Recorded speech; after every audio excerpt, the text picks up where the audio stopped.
pinakasalan ko ang lalaking mahal ko. Sa huling araw ng buhay niya. Dear Ate Vine, magandang araw po sa inyo, isama ko na ang lahat ng iyong masusugid na taga-subaybay. Ako po si Grace 34 years old na sa ngayon, ay isang single mom sa aking nag-iisang anak. Nagkakilala kami ni Josh sa isang coffee shop, naalala ko noong unang nagkakilala kami, dahil sinungitan ko siya noong araw na iyon, dahil nagkapalit ang aming order. Doon nagsimula ang aming kwento. For long story short, naging kami Ate Vine, naging open kami sa bawat pamilya namin, naging masaya at puno ng pangarap, sabay kaming nakapagtapos ng aming pag-aaral. Nagkaroon kami ng kanya-kanyang trabaho, at kanya-kanyang priority, pero hindi iyon naging hadlang upang manlamig kami sa isa't isa. Sa normal na magkarelasyon, may away, tampuhan, pero hindi namin iniwan ang isa't isa. Palagi kaming nagtutulungan sa bawat problema ng dumarating sa amin, sa bawat pamilya namin. Tumagal ang aming relasyon ng 7 taon, at nagpasya na kaming magpakasal. Namanhikan na sa bahay ang pamilya niya, at napagkasunduan na susunod na taon kami magpapakasal, dahil ang kuya niya ay ikakasal sa taon na ito, hindi daw pwede na parehas na taon, dahil sukob nagkakalabasan, at may nakaabang daw itong kamalasan. Kaya iginalang namin ang payo ng mga matatanda.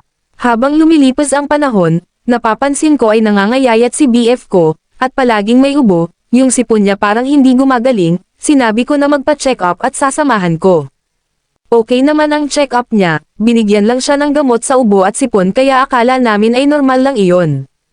Isang araw, gumala kami at naka-short lang siya noon, napansin ko na may mga pasa siya sa binti niya, at nang pinunasan ko siya ng pawis sa likod, may mga pasa din siya doon, kaya sinabi ko na, ano ang mga yan, hindi rin daw niya alam, maya-maya pa ay tumulo na ang dugo sa kanyang ilong, at tuluyang nawalan ng malay. Nang madala siya sa ospital, ay sinabihan ako ng doktor na need niya magstay ng ilang araw para matest ang lahat, nang marinig ko ang test na IMR ay kinabahan na ako, dahil alam ko para sa cancer test iyon.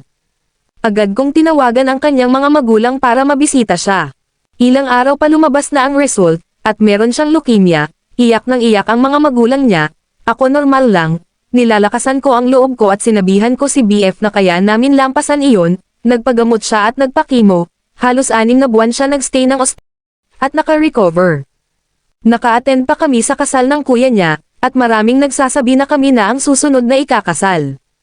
Nakapagtrabahong muli si Josh at balik normal ang lahat, at dito na may naganap sa amin, dahil sa tagal namin, gusto niya na birhen pa rin ako sa araw ng kasal namin. Pero ewan ko ba't nagiba ang desisyon niya, gusto na raw niya magkaanak, gusto niya makita ang anak namin bago kami ikasal. Dahil mahal ko ibinigay ko ang sarili ko. 6 na buwan na lang ay ikakasal na kami. Pero sa hindi inaasahan, bumalik ang kanyang sakit Ate Vine. At nanatili siyang muli sa ospital, mas malala dahil stage 4 na siya going acute na, pero hindi kami sumuko. Pero makalipas ang 3 buwan ay nag-aya na siyang umuwi, gusto niya sa bahay magpagaling kasama ko, dahil napapagod na raw ako magbantay sa ospital. Inuwi namin siya, at tumira ako sa kanila para ako mismo ang mag-aalaga sa kanya, isa pala akong nurse Ate Vine, kaya alam ko kung paano siya aalagaan. Dahil magkasama kami sa isang kwarto, may time na naglalambing pa rin siya at may naganap pa rin sa amin, sinasabi niya na exercise niya iyon. Makalipas ang 3 linggo ay nagpositive ako Ate Vine, buntis ako, sobrang tuwa ni Josh, at parang lumakas siya noong nalaman niya na magkakaanak na kami. Sumapit ang Pasko at bagong taon na nakasama ko pa siya, masaya kahit naka-wheelchair na siya, makalipas ang 5 araw ay at dinala na namin siya sa ospital.